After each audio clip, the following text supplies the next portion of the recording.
بسم اللہ الرحمن الرحیم اللہم اہدنی فیہ لصالح الاعمال واقض لی فیہ الحوائج والآمال یا من لا يحتاج إلى التفسير والسؤال یا عالما بما في صدور العالمين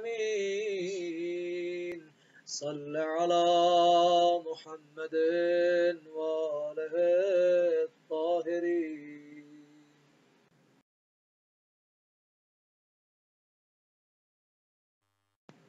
اے معبود، اس مہینے میں مجھے نیک کاموں کی طرف ہدایت دے اور میری حاجتوں اور خواہشوں کو برآوردہ فرما۔ اے وہ ذات جو کسی سے پوچھنے اور وضاحت و تفسیر کا احتیاج نہیں رکھتی، اے جہانوں کے سینوں میں چھپے ہوئے اسرار کے عالم، درود بھیج محمد صلی اللہ علیہ وآلہ وسلم اور آپ کے پاکیزہ خاندان پر۔